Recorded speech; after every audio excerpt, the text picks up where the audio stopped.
After 11 years since the last Scream film, we're going to get Scream 5 or Scream in January 2022, and even though there's no big details about it except that returning characters are coming back, of course, and that a new Ghostface is going to be introduced.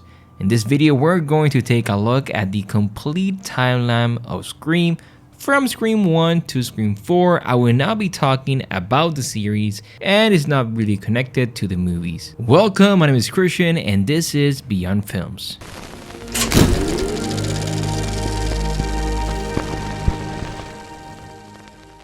The story begins in 1950. Maureen Roberts is born in Woodsboro, California, and she's roughly 19 to 20 years when she disappeared to Hollywood for 2 years. It's during 1969 to 1971 where Maroon moves to Hollywood and tries an acting career under the name of Rina Reynolds. Appears in 3 of John Milton's horror movies before he and others abuse her at a party. She was impregnated by John and gives birth to Roman and Ridger, a character that will come later in Scream 3. And moves back to Woodsboro. During this time, she meets Neil Prescott shortly after returning. The character is really important as the majority of the story is surrounding her. It's during the year 1993 where Jill Roberts, Kirby, and Olivia Morris are born. They were toddlers at the time of the original Woodsboro murders and 17 years old by the time Sydney returned to Woodsboro for her book promotion. It's in the year 1994 where Billy and Sydney started dating as sophomores in high school. It is in the year 1995 where we see Roman Ridger, who tracks down Maureen Prescott, but she spurns him and declines him. He stalks her and records her affairs, one of them being Billy's father. Roman used the evidence to convince Billy Loomis to murder Maureen. Where Maureen had affairs with Mr. Loomis and Cotton Weary,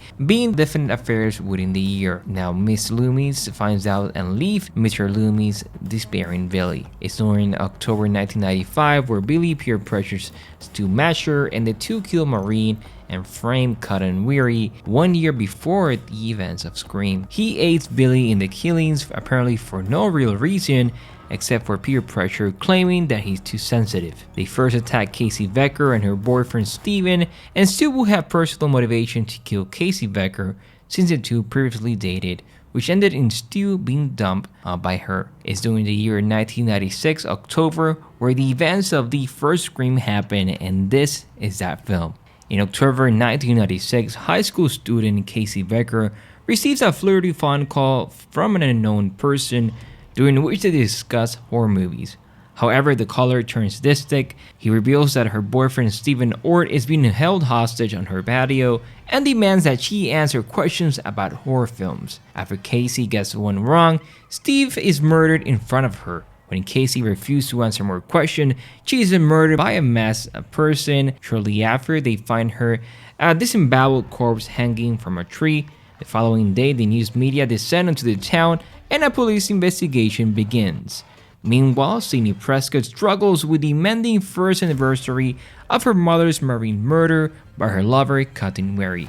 While waiting at home for her friend Tatum Riley, Sydney receives a taunting phone call. After she hangs up, she's attacked by the killer, but evades him. Sydney's boyfriend Billy Loomis arrives shortly after, but after he drops his cell phone, Sydney suspects of him making the call and flees. Billy's arrested and Sydney spends the night at Tatum's house where she received another call. The next day, Billy's released and suspicions shift to Sydney's father, Neil Prescott, as the calls have been traced to his phone.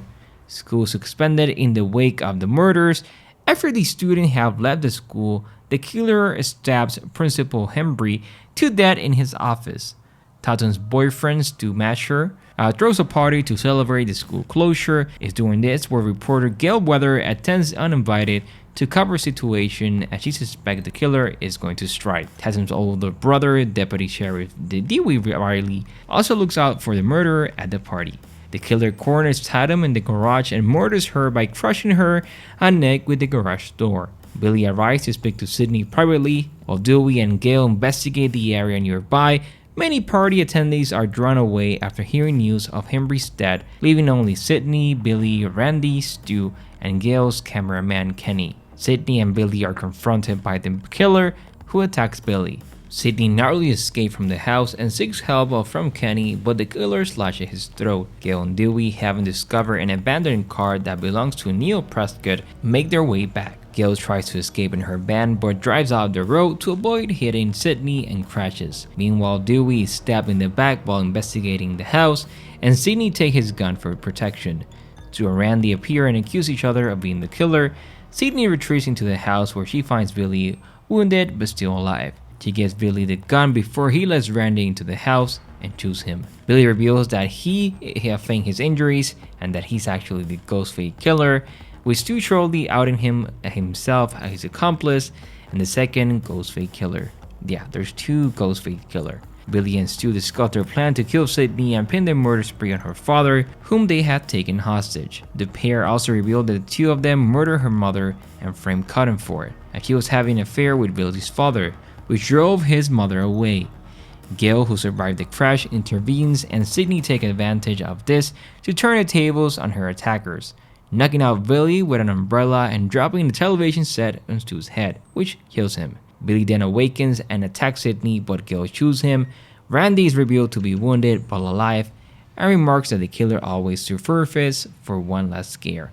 Sydney takes the gun and shoots Billy in the head, killing him for good. As the sun rises and police arrive, Dewey, badly injured, is taken away by an ambulance, and Gail makes an impromptu news report about the night's events. Now it's during June 1997 where Randy and Sydney, 17, graduate from Woodsboro High School. It's during this where in 1997 Gail Weathers published the Woodsboro Murders, and Sunrise Studios options the rights and films the film under the title Stab. It's during this where in 1998 the event of Scream 2 happened. Now it's during Scream 2 where Woodsboro College seniors Maureen Evans and Phil Stevens attend a sneak preview of Stab, a film based on the events of the Woodsboro Massacre. During the screening, Phil used the restroom and is killed by Ghostface. Ghostface proceeds to enter the screening and sits beside Maureen, who thinks it's Phil, trying to scare her before finding blood on his jacket. Ghostface stabs her, which the audio mistakes for a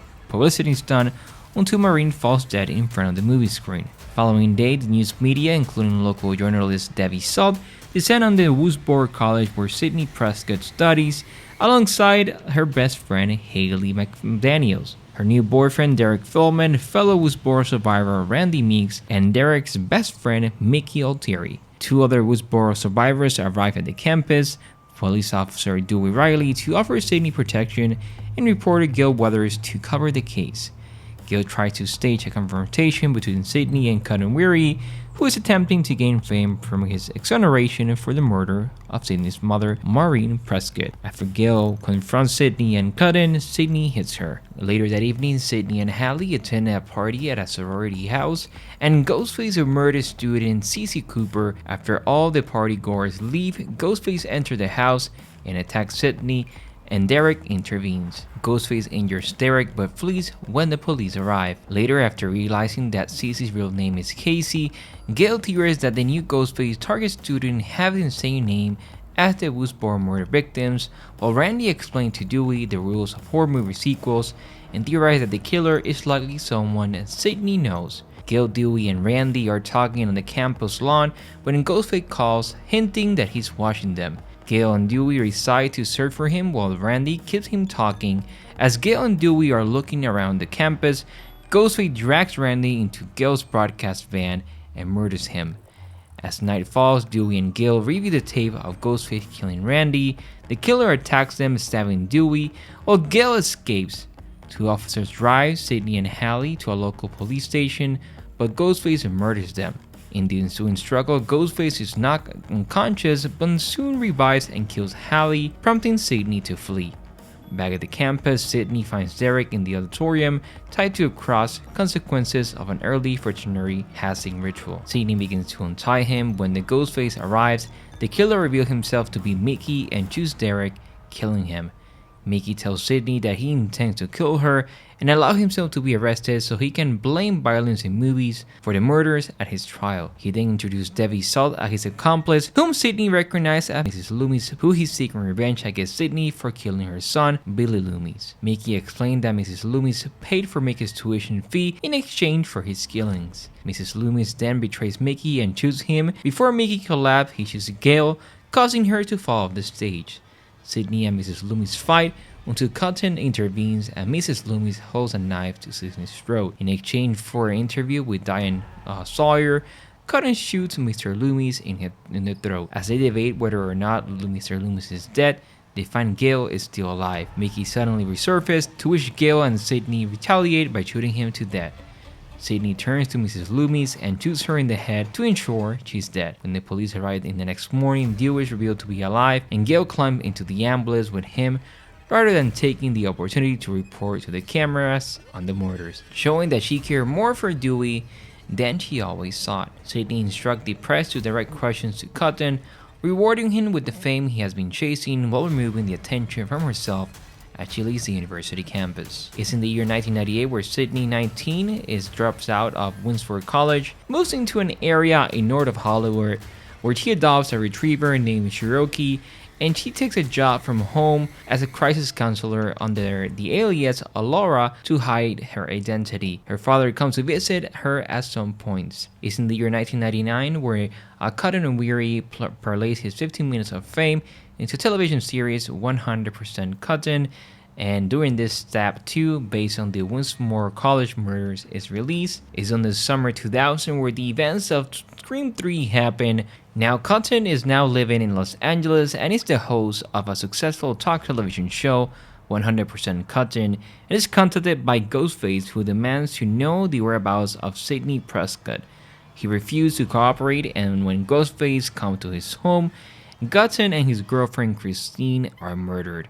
Detective Mark contacts Gail to discuss the murders, prompting her to travel to Hollywood, where she finds Dewey Riley working as an advisor on the set of Stab 3, the third film in the series based on the Ghostface murders. Using a voice changer as a ruse, Ghostface kills Stab 3 actress Sarah, and Sydney is living in a seclusion as a crisis counselor for an abused woman's hotline, fearing that another killer may strike. Having discovered Sydney's location, the killer begins haunting her by phone, forcing her out of hiding and drawing her to Hollywood. As the remaining Stab 3 cast, along with Dewey and Gail, at the home of Jennifer Jolie, Ghostface murdered her bodyguard and used a gas leak to cause an explosion, killing fellow actor Tom Prince in the process. Marta, the sister of Sydney's friend Randy, who was murdered while Sydney was in college, visits Sydney and the others to drop off a videotape that Randy had made before his death, warning them that the rules of a horror film do not apply to anyone in the third and final film of a horror trilogy,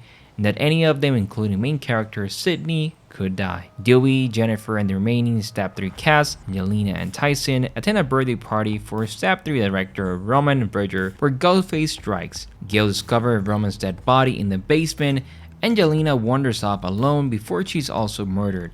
Tyson attempts to fight Ghostface, but the killer manages to throw him off a balcony to his death. Jennifer tries to escape through a secret passage, but is stabbed twice by Ghostface. The killer then orders Sydney to the mansion to save Gail and Dewey, who are being held hostage. When she arrives, Ghostface forces Sydney to abandon her firearm and lures her inside, where Gail and Dewey are bound and gagged with duct tape.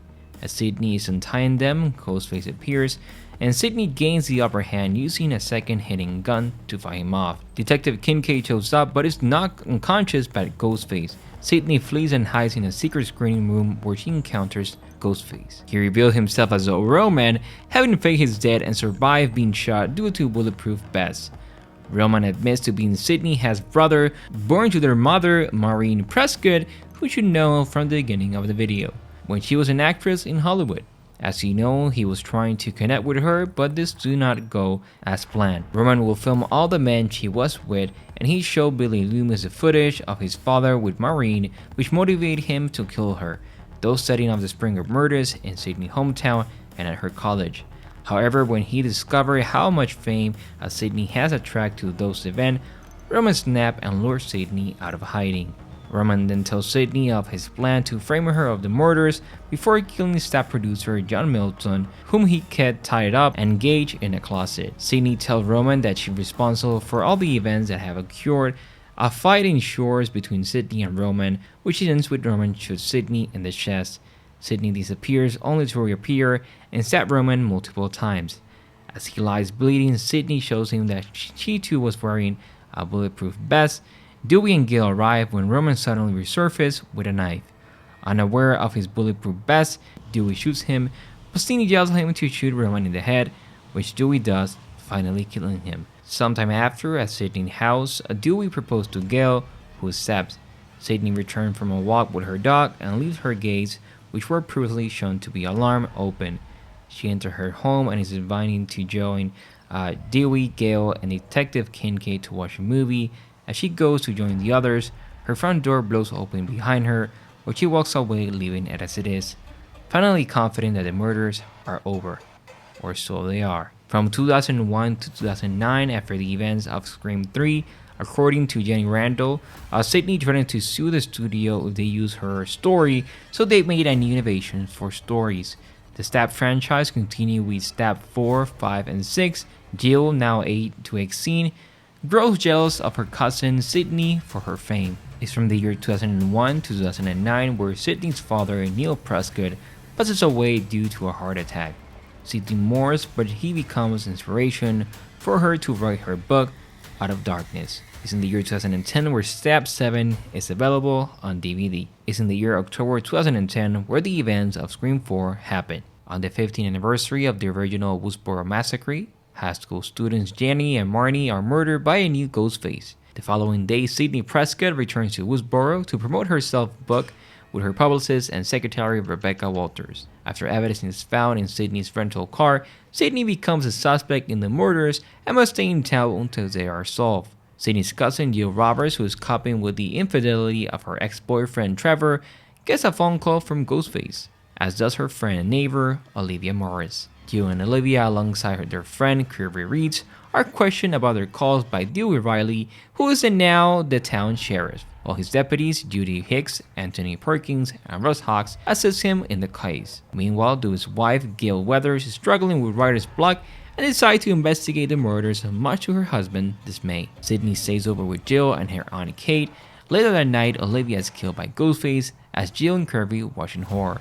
Sydney and Gill rush in to save Olivia, but the killer injures them and escape. At the hospital, Sydney fires Rebecca after learning of her plan to exploit the murders to increase book sales. Rebecca is murdered in the parking garage by Ghostface. Gail enlists the help of two high school students, Charlie Walker and Robbie Mercer, who explain that the killer is using the rules of movie remakes. Charlie concludes that the killer will likely strike at a screening party for the Stab franchise being held that night at a farm. Gail attempts the party to investigate, but Ghostface stabbed her in the shoulder. Meanwhile, Hawks and Perkins, who were assigned to guard Kate's house as well, are murdered. Ghostface then calls Sydney, threatening to harm Gill. Sydney discovers that Gill has left for Kirby, aiming for Miss Kate. Ghostface attacks them and kills Kate before disappearing again. After Hicks arrives, Sydney drives to Kirby's house. Gill, Kirby, Charlie, Robbie, and Trevor are at Kirby's house.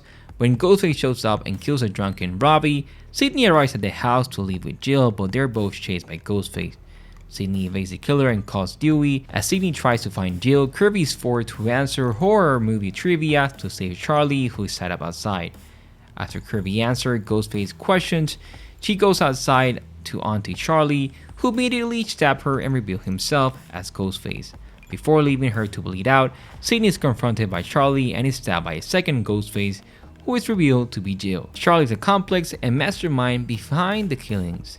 Gill explained that her motive was out of anger and jealousy because of the fame that Sydney has received for her surviving the murders, and they're intended to frame Trevor as Ghostface. Gill executes Trevor and betrays Charlie, stabbing him to death to pin as Trevor's accomplice and make herself the sole survivor.